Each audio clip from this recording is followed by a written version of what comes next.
3장 14절부터 19절 말씀입니다.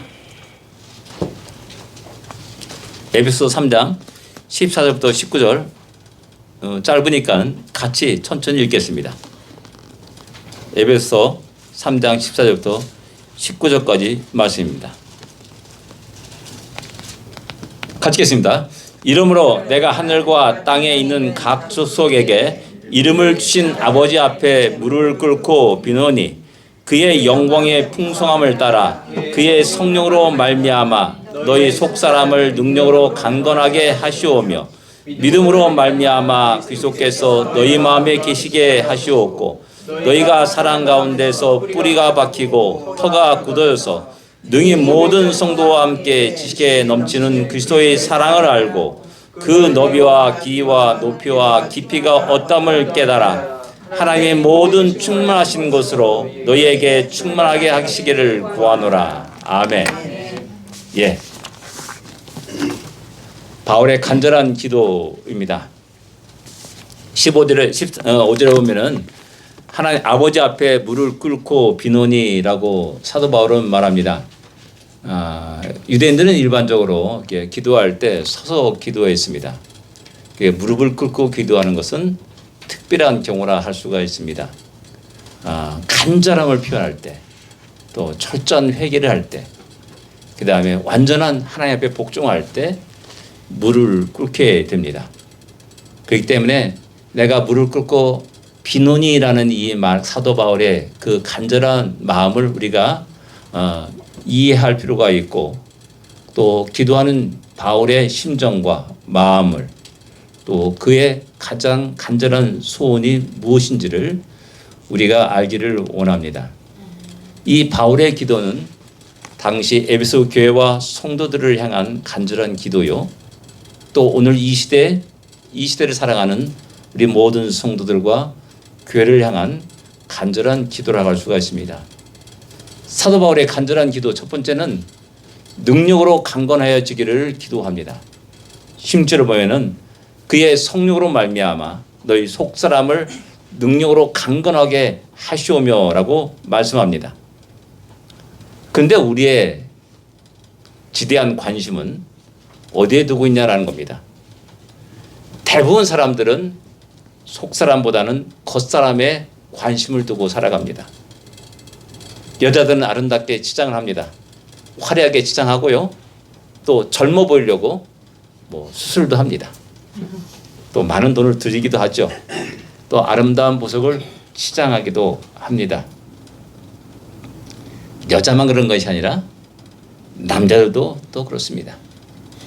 저 깡마른 육체보다는 좀 우람한 근육을 가진 그런 모습이 되기를 원해서 열심히 가가지고 LA 피트니스 가가지고 열심히 이렇게 들어올리기도 하고 운동을 열심히 합니다. 또 이제 요즘 들어서는 남자들이 수술도 하기도 하고 또 화장도 하기도 하고 그렇다는 소식을 듣습니다. 이런 분위기는 또 역시 목회자들에게도 동일하게 있습니다. 목회자들은 예가 아닙니다. 지금은 영상 시대라고 말하지 않습니까? 유튜브, 대부분 많은 사람이 유튜브를 합니다. 그리고 교회에서는 유튜브를 통해서 목회자의 설교가 세상에 보여지게 되고 들려지게 됩니다. 그러다 보니까는 꾸미지 않을 수가 없는 겁니다. 맨 얼굴로 영상을 찍을 수가 없는 거죠. 그래서 어떤 목사님 보니까 상당히 유명한 목사님이세요. 근데 프로필 사진이 딱 나왔더라고요. 근데 제가 보기에는 약간 좀 그랬습니다. 무스를 바로 쫙 올렸어요. 쫙 올리고 얼굴 보니까 빛이 나요. 뭘 바르지 아마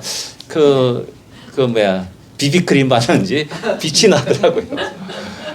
그런 모습 보면서 이제 세상이 많이 변했구나. 그리고 또 멋진 말을 하려고 말을 다듬고 그렇습니다. 지난 주간에 이제 어떻게 기사 읽다 보니까는 방송국에 있는 여러 스태프들이 이경규란 아시죠? 그 사람을 연예인을 좋아한다라고 이렇게 기사가 나왔어요. 그래서 뭔 내용인가 딱 봤더니 이경규 그분은 보통 그 녹화 시간을 갖다가 확 줄여준대요.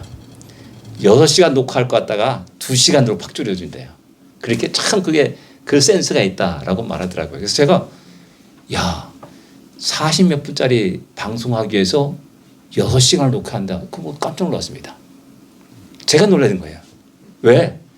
안 되면 다시 돌리는 겁니다. 다시 시작하면서 계속 마음에 드는 영상이 나올 때까지, 대화가 나올 때까지 찍는 겁니다.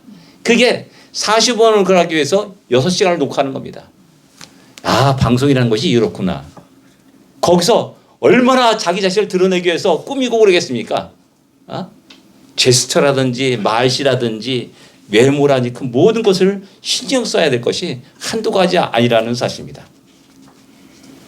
근데 문제는 뭐냐면은 대부분 사람들이 속사람을 돌보지 않는다는 겁니다. 속사람에 대해서 무관심하게 살아간다는 것이죠. 연약한 상태를 방치합니다. 아직도 어린아이 같은 상태로 살아갑니다. 세상적인 일에 대해서는 자랑을 합니다. 남에게 꿀리지 않으려고 약잡아 보이려지 않고 알려고 자랑하고 뻥튀기하고 포장합니다. 화려하게 멋있게 포장합니다. 근데 영적인 일에 대해서는 스스로 어린아이라고 자철합니다. 그래서 영적인 일에 함께 동참하는 것을 거부합니다. 그래서 여러 가지 부분에서 문제가 일어나고 갈등이 일어나게 됩니다. 요즘 들어서 시작하면 힐링받았다라는 그런 말을 많이 듣습니다. 그러면 뭐냐? 상처받은 사람이 이렇게 많다는 것을 또 의미하는 것이죠.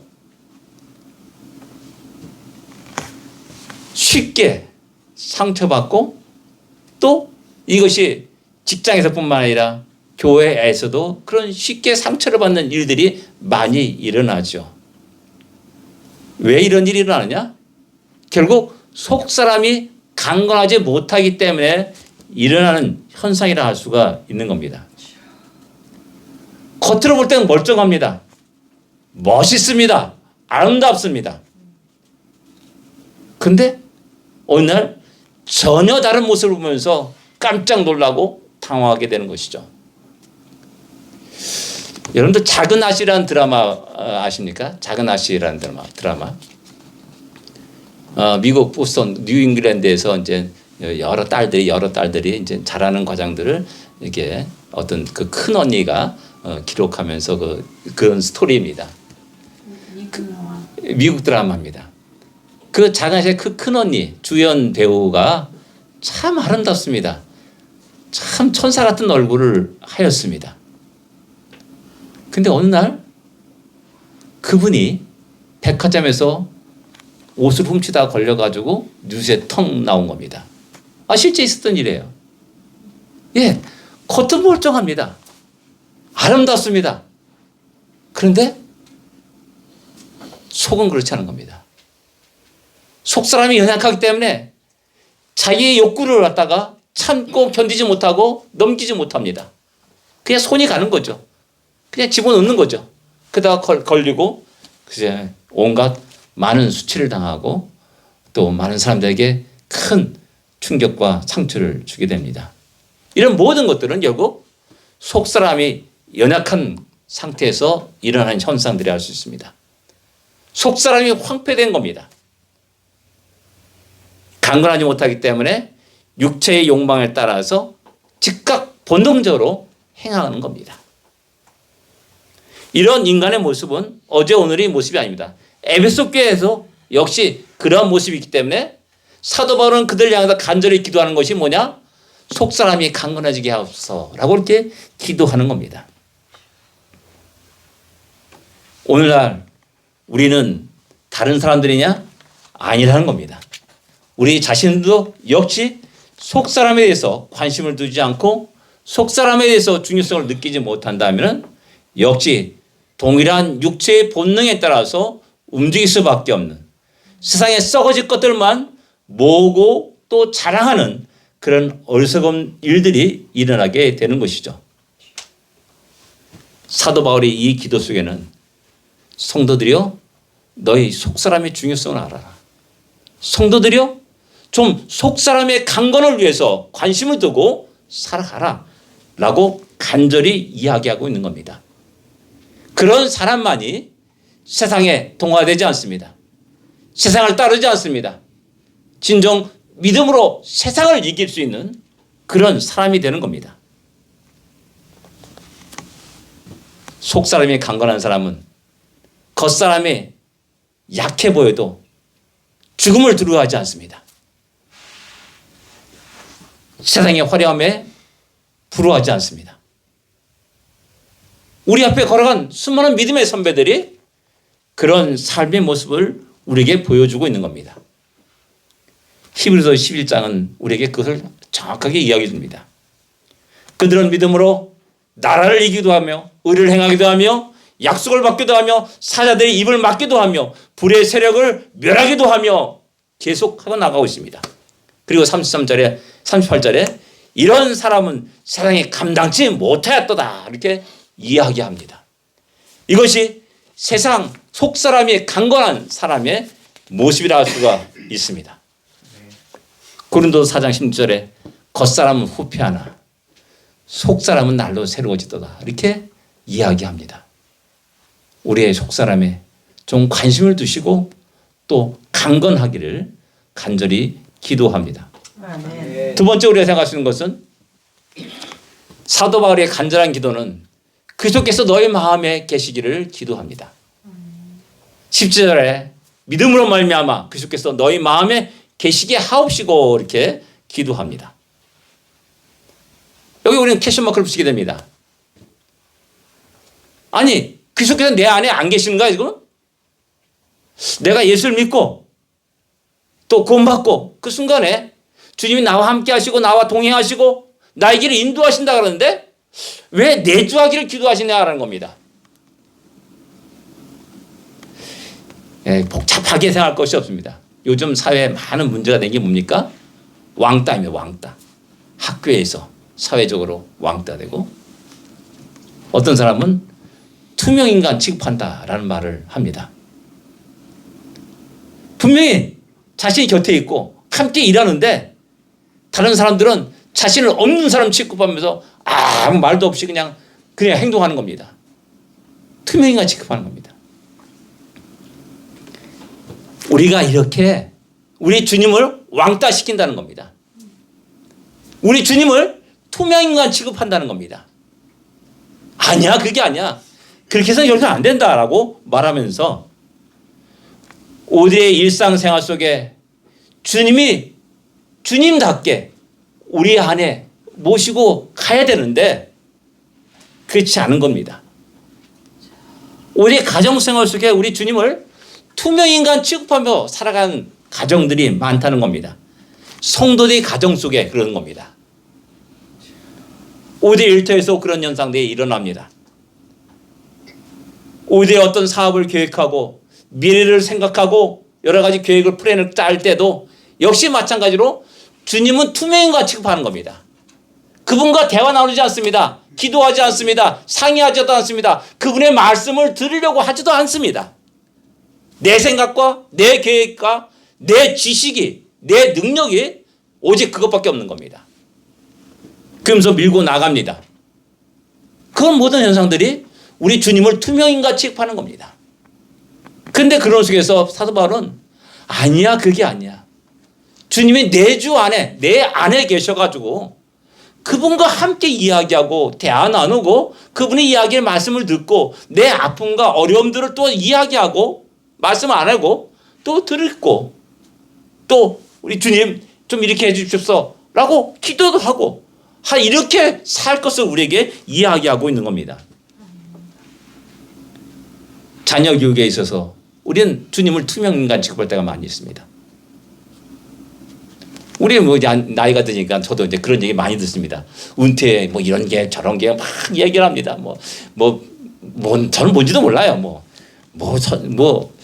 그 연금 받기 6개월 전에 꼭 반드시 그 보고해야 되고 신고해야 되고 이런 얘기를 하고 다 잊어버렸습니다. 그런 얘기하면서 그런 얘기는 우리가 밝고 얘기하지만은 주님의 계획에 대해서 야, 너 은퇴하면 너 뭐 할 거냐? 너 어떻게 살 거냐?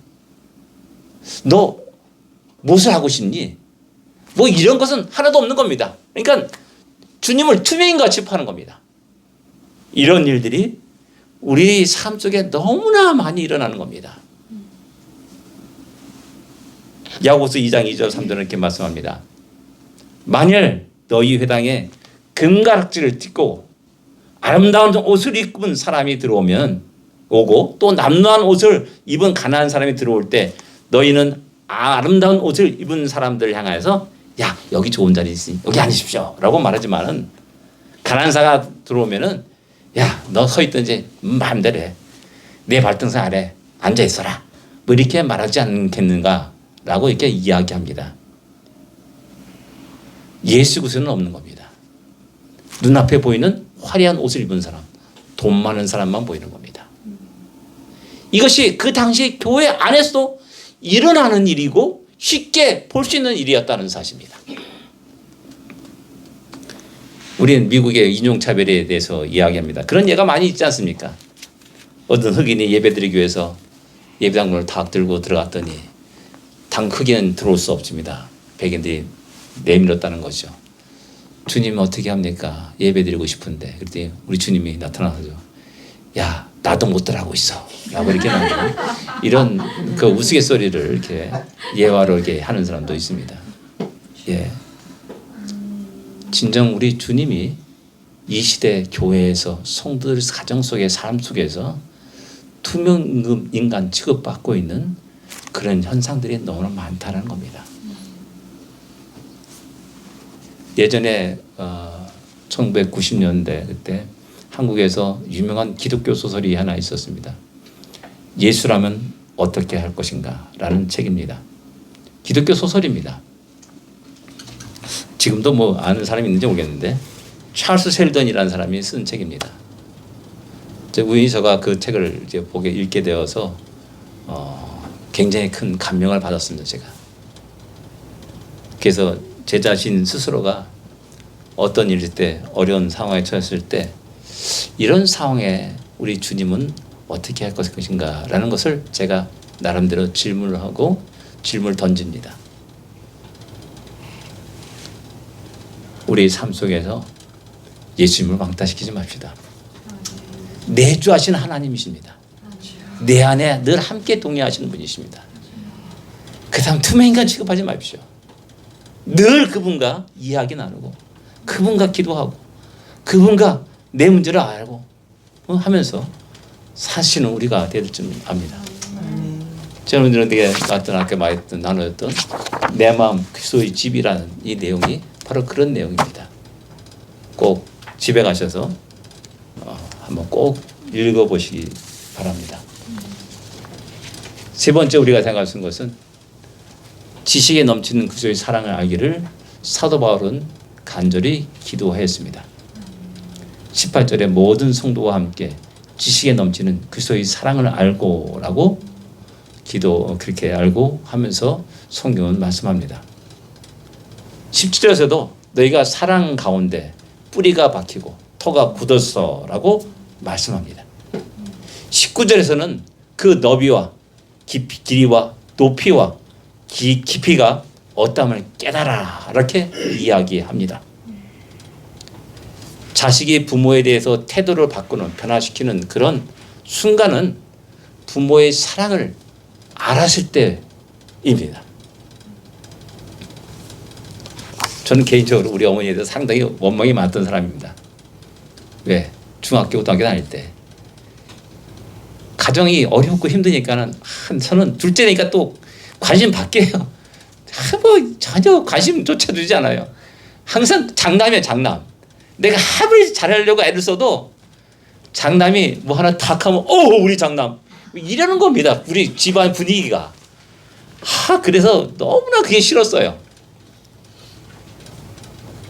그런데 어느 날 우리 어머님이 어떤 사람 앞에 막 비는 그 장면을 내가 본 겁니다.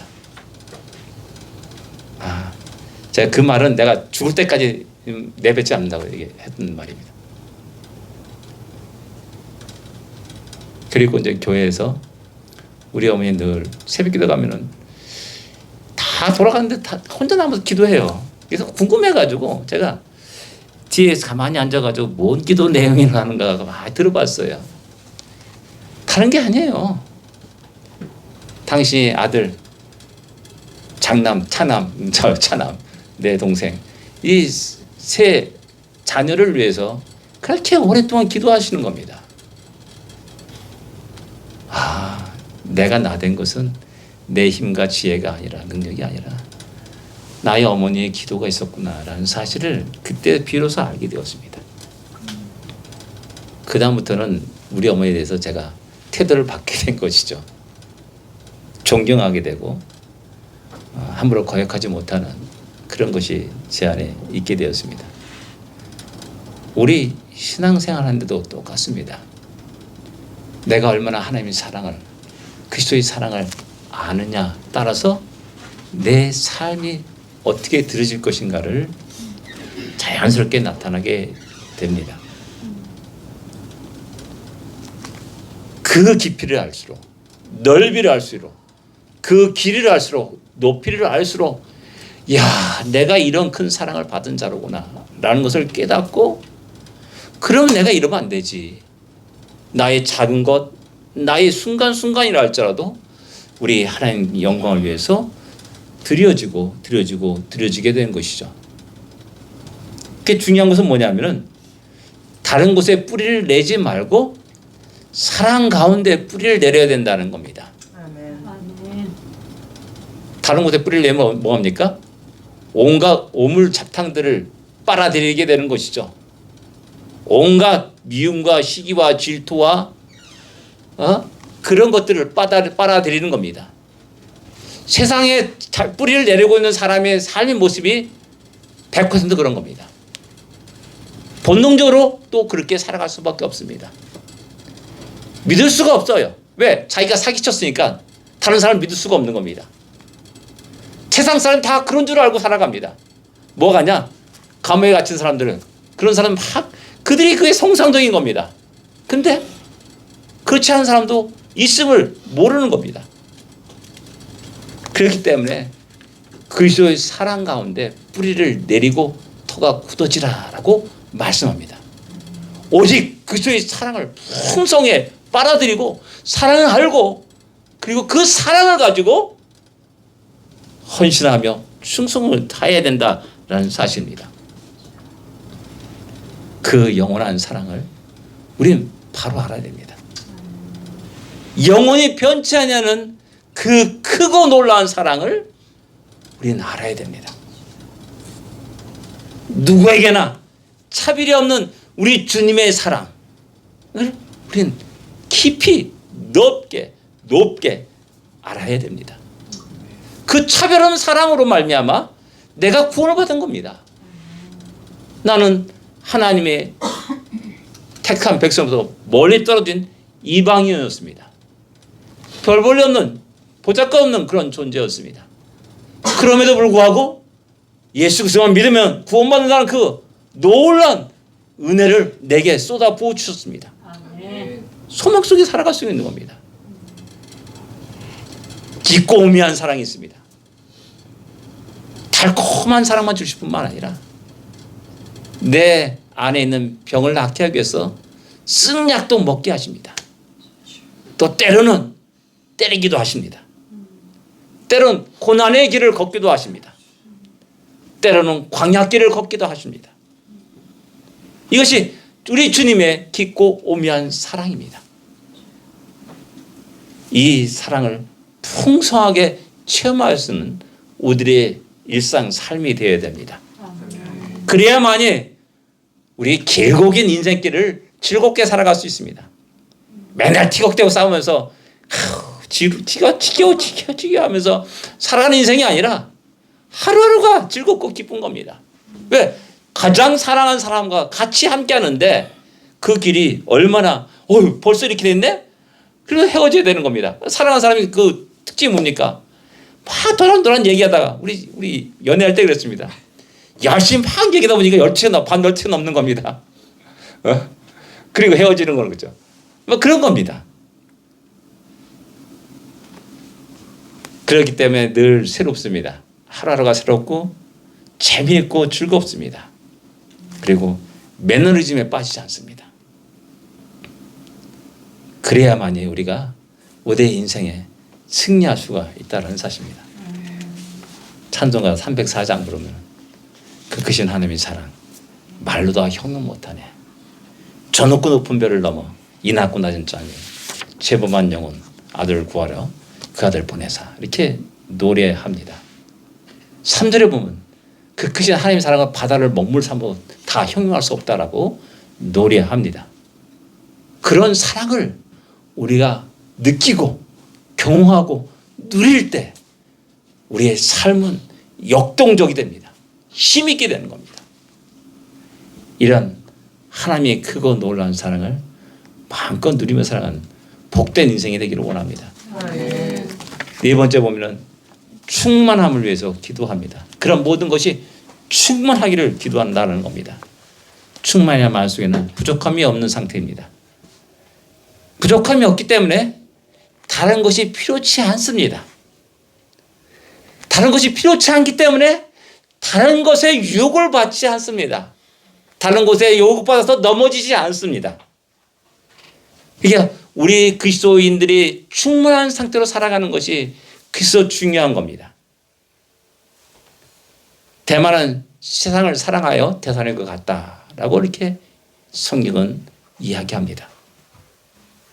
그렇게 열심히 바울과 함께 복음 전가하다가 세상을 사랑한 겁니다. 너무나 멋있고 아름답습니다.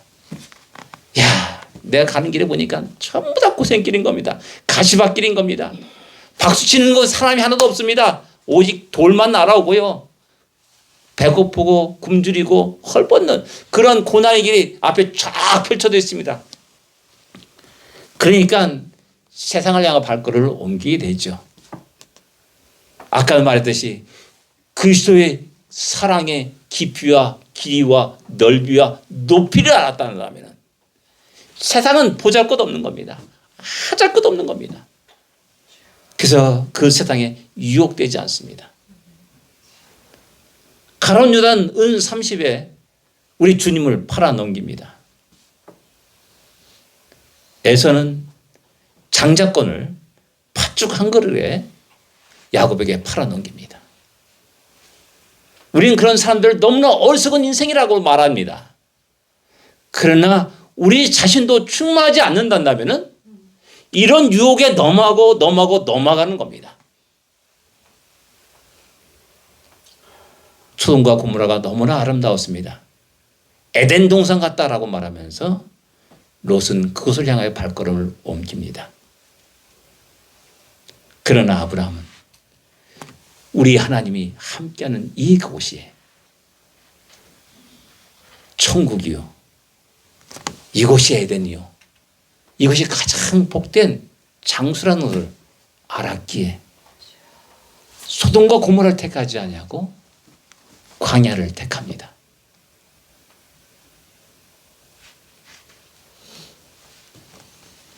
우리는 어떤 길을 택할 것입니까? 기도하겠습니다. 사도 바울의 간절한 기도를 우리는 귀담아 들어야 됩니다. 성도를 향한 기도입니다. 교회를 향한 기도입니다. 오늘 이 시대 우리와 우리 가정들을 향한 기도라고 할 수가 있습니다. 다시 한번 우리 속사람은 어떠한 상태에 있는지를 돌아보면서 기도하기로 원합니다. 진정 주님을 투민과 체크하는 우리들의 인생이 아니었나를 돌아보면서 기도하기로 원합니다. 세월이 흐르며 그리스도의 사랑이 더 풍성하게 되기를 위해서 기도할 줄 압니다. 기도하겠습니다.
하나님 아버지 은혜를 감사합니다.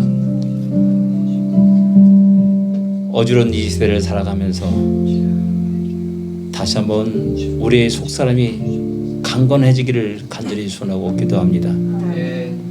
세상의 유혹에 넘어가지 않게 하여 주십시고, 무엇보다 우리의 속사람이 관심을 두고 그 중요성을 깨닫고 강건하게 되는 귀한 역사가 있게 하여 주옵소서.